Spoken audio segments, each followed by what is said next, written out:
So Magna Mundi is a grand strategy game where you get to play a country over from the 15th century to the 19th century.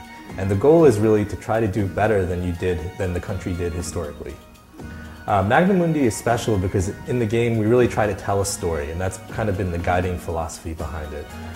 So really it's about like experiencing the events in the country as may have happened historically.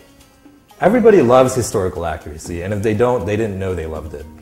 So we are really big fans of Europa Universalis at Magna Mundi. In fact, such big fans that our lead designer, Carlos Gustavo, and CEO of Universo Virtual, started to mod out of his own free time Europa Universalis. So that's how enthusiastic we were. And we grew from a mod team, and eventually we were offered the opportunity to work with Paradox using the Clausewitz engine on Europa, that was used for such titles as Europa Universalis 3 and Hearts of Iron 3 and Victoria 2. So we were offered the opportunity to work with that, and we were very excited to be able to bring some of our own vision to that. So there's several differences between Magna Mundi and Europa Universalis 3. So for example, the major difference is that we have a much more storytelling based approach. So what this means practically is that we have hundreds of regional events, and these aren't historical events. These are sorts of things that are supposed to model historical processes and things that actually happen in countries and the factors behind them. So generals have new stats. Also, they have traits, and finally, they have a rank, which will play a role in how units fight in combat. So one example would be that you could have a rash general or a brave general. And in certain circumstances, this could be a fantastic thing. Like a brave general leads your troops into a glorious victory. But it could also be a really bad thing too, because maybe the same brave general takes a hopelessly outnumbered force and manages to get it annihilated. So you could have traits work for you and against you. And in some cases, maybe a coward is better than a brave man. So in Magna Mundi, we have 3 phases of land combat. The first phase is kind of a scouting phase where the armies really don't know where each other are. So they're trying to find each other on the field of combat. And after this is done, the next phase is the skirmishing phase. So you can think of this as kind of positional warfare, where the armies are flanking each other or crossing rivers. They're trying to get strategic advantage before the battle.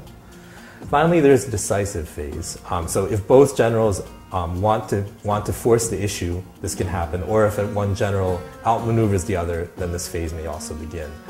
And in this phase, it's kind of like a pitched battle. So this is the day when the battle will be fought and everything will be decided.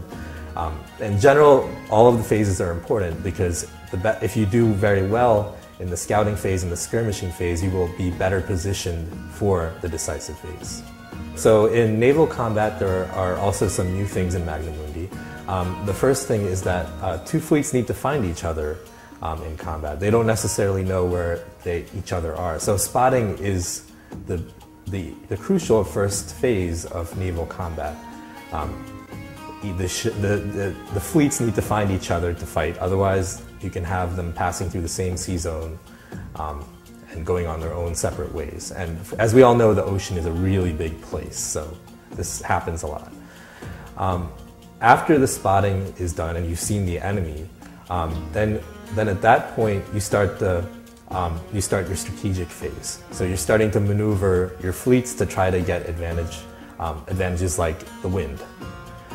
Finally, then a general melee combat will ensue, and the results will be visible to you.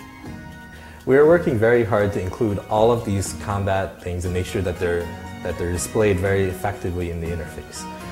For example, we already have combat events showing on the map, and we also have created a combat log that shows in detail what happens in the battle, in each battle. It's there if you like to see what kinds of things are going on.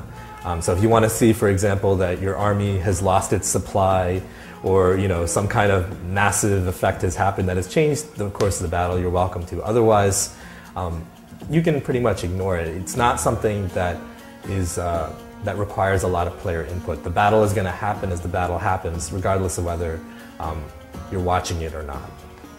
When playing Magna Mundi, we really hope that everyone is engaged, everyone feels that, that they're experiencing history in a plausible manner, and of course we hope that they're enjoying it above everything else.